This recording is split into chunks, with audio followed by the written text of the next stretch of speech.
Hola a todos, vamos a continuar este primer módulo hablando de los formatos de los datos. Todos sabemos en algún momento de nuestra carrera periodística que nos hemos topado en la web con distintas formas en las que se presentan los datos. Me refiero básicamente a los formatos. Y hay formatos abiertos y hay formatos cerrados. En periodismo de datos trabajamos con formatos abiertos. ¿Qué significa un formato abierto?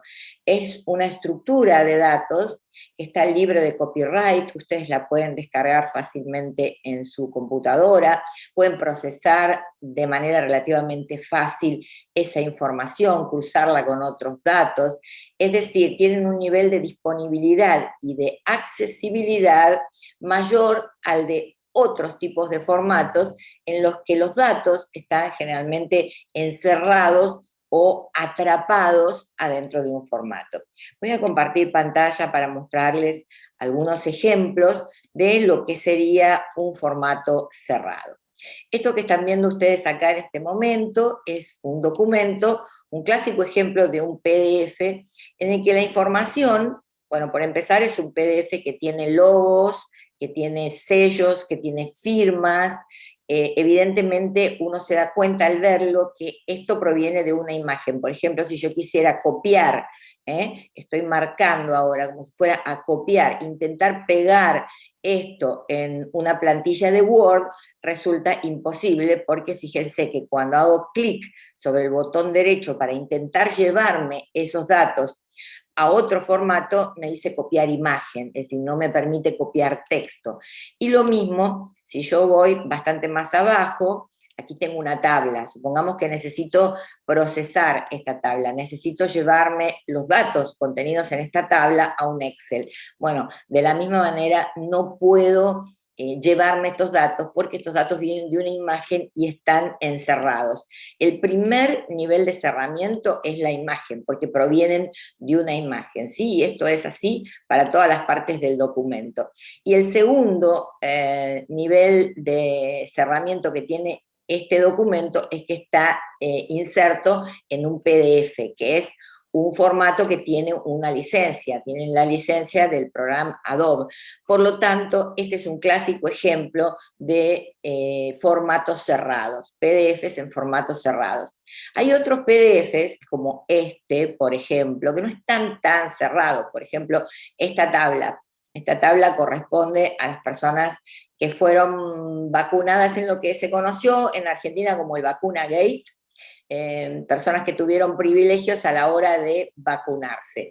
Este es un clásico ejemplo de un PDF en el que la información no proviene de una imagen. ¿Ven? Está claro que esto proviene de una tabla que ha sido inserta en Word, pero está cerrado porque al estar bajo licencia de Adobe en un PDF, no me permite el procesamiento de una manera más fácil. Igualmente yo cuando marco los atributos de esta tabla y con el botón derecho del mouse intento copiar, sí me permite, fíjese que si yo voy a un Excel, como estoy yendo ahora, los puedo pegar y los datos como que fueron liberados. Una vez que los tengo en Excel o en algún otro formato de hoja de cálculo, puedo decir que estos datos han estado liberados de ese formato en PDF que no es un formato abierto.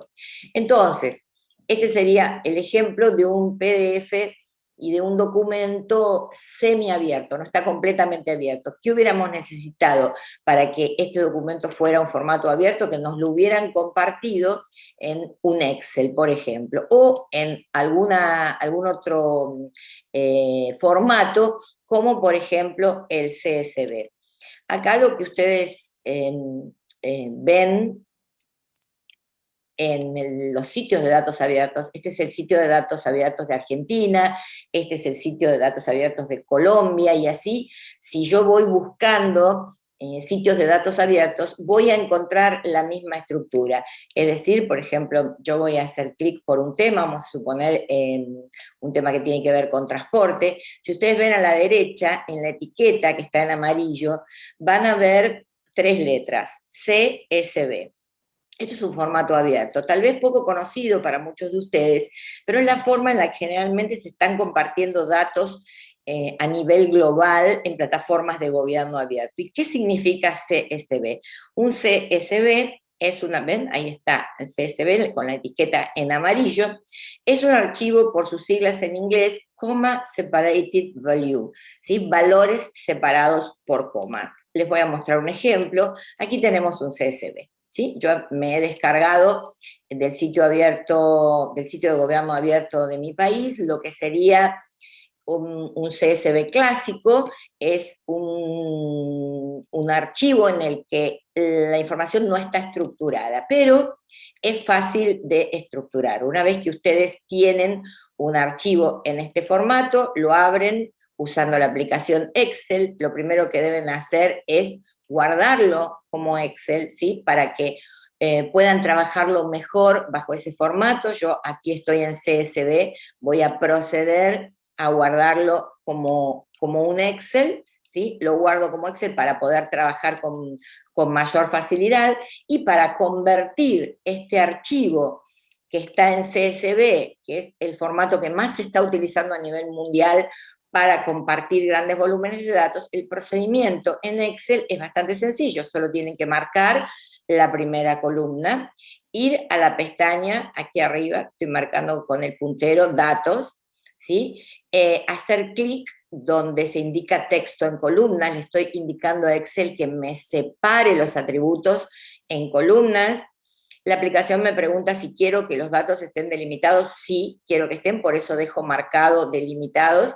Hago clic en siguiente y como veo que esos datos están separados no por barras, no por espacios, sino por comas, marco la coma, ya puedo previsualizar aquí que me va a separar en columnas esos datos, hago clic en siguiente, le digo que me le dé formato a los datos en columnas y hago clic en finalizar. Una vez que hice clic, fíjense que me tomó apenas unos segundos, yo acá tengo la tabla perfectamente organizada y puedo marcar, ¿sí? Para ver mejor los encabezados. Yo siempre recomiendo que hagan esto al principio, porque de esta manera yo puedo ver mucho mejor qué clase de datos tengo y cómo los tengo. ¿Ven? Ya esto es una tabla, esta es una tabla sobre aplicaciones de vacunas, primera dosis y segunda dosis, por jurisdicción. Entonces yo puedo borrar lo que creo que no me interesa, por ejemplo, el código